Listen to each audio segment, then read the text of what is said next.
आपातकाल के अंदर यहाँ एक संघ के प्रचारक थे ईश्वर सिंह चौधरी, जो नागौर के निवासी थे। तो वो इमरजेंसी के समय भूमिगत हो गए। तो उनके छोटे भाई को नागौर के अंदर थानेदार जो लालचंद प्रजापत थे, कुमावत थे, उन्होंने पकड़ा कि तुम्हारा भाई कहाँ, बताओ।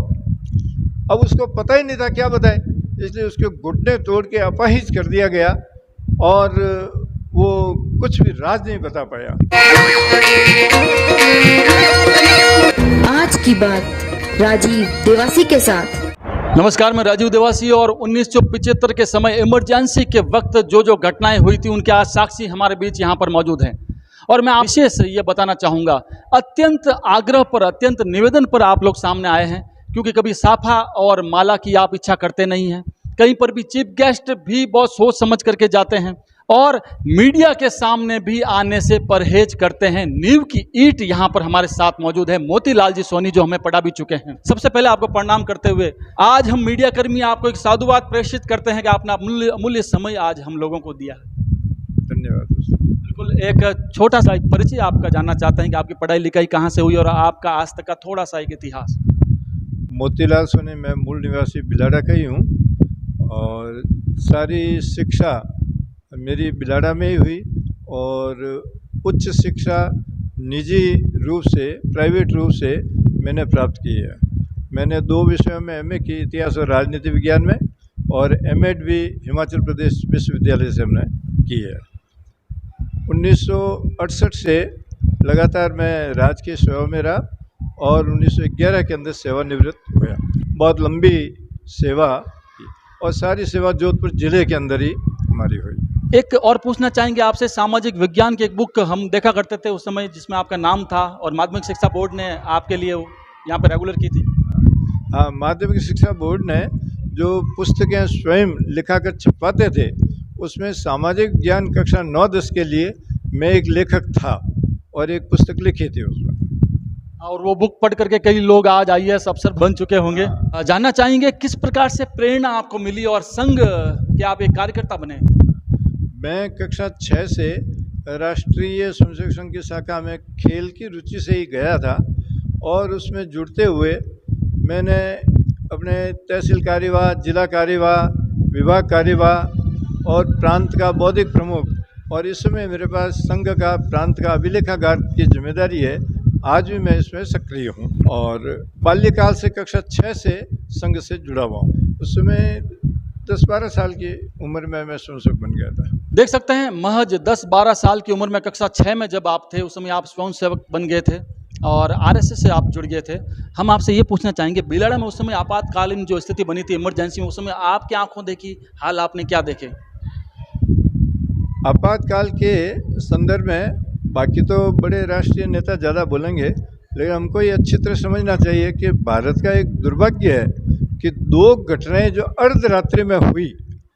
एक तो भारत का विभाजन होकर के स्वतंत्रता दी गई, तो स्वतंत्रता बड़ी प्रसन्नता की बात है, लेकिन इस भारत माता का विभाजन करके स्वतंत्रता दी गई। और दूसरी जो अर्धरात्रि की घटना थी वो ये 25 जून 1975 को ये प्रजातंत्र का गला घोंट करके इंदिरा गांधी एक तानाशाही नेता के रूप में उभर कर आने की चाह से इसने आपातकाल की घोषणा की और देश को एक जेल खाना और कह सकते हैं एक प्रकार से कलंक का ये बिंदु था जो देश में आपातकाल को थोपा गया था। जो हम सोशल मीडिया पे पढ़ते हैं और हम लोग गूगल में सर्च करते हैं, उस समय समाचार पत्रों को बैन कर दिया गया था, पत्रकारों को बैन कर दिया गया था, पत्र कहीं पर भी कोई अगर छापता तो उसको बैन कर दिया गया था। उस बारे में आपको?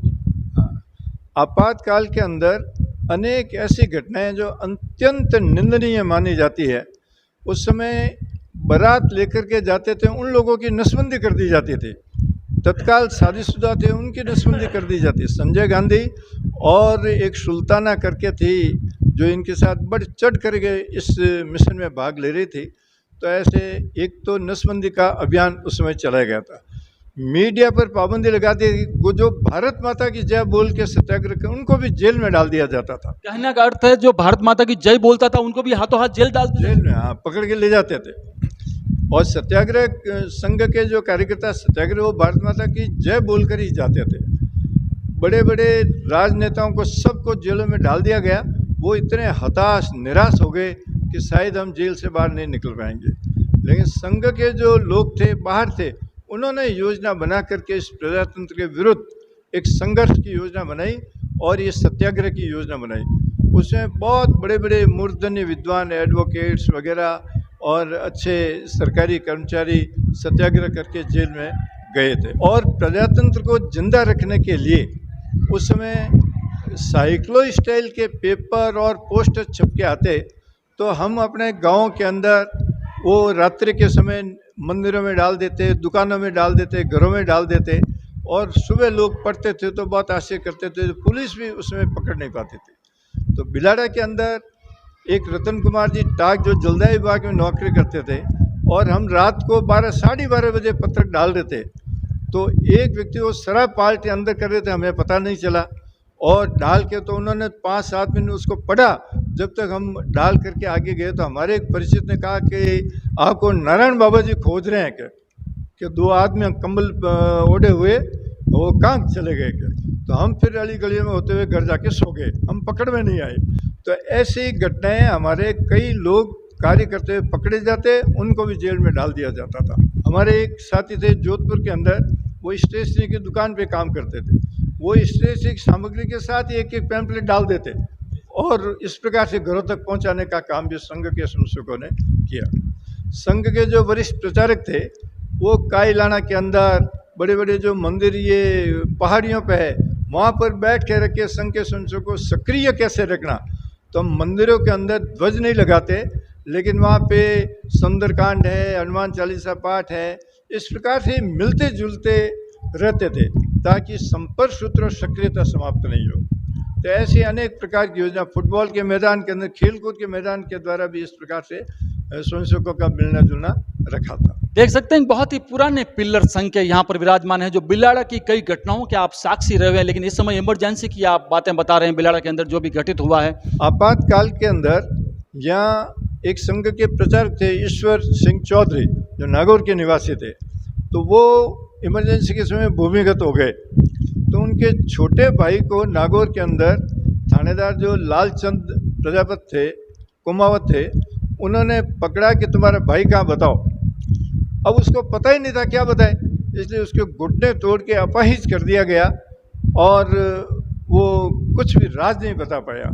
इस प्रकार से अत्याचार केवल इस संघ के प्रचारक को पकड़ने के लिए किया गया। ऐसे एक पूराराम जी चौधरी, वो भी नागौर के थे, हमारे मित्र थे, उनको भी पकड़ने के बाद में बहुत यात्राएं देखी गई, पकड़ करके पटकना, लातों से बूंटों से पीटना करना। वो पंजाब नेशनल बैंक से बाद में रिटायर्ड हुए, तो वो भी अपने संस्मरण इस प्रकार से बता रहे थे। तो आपातकाल के अत्याचारों की पराकाष्ठा है।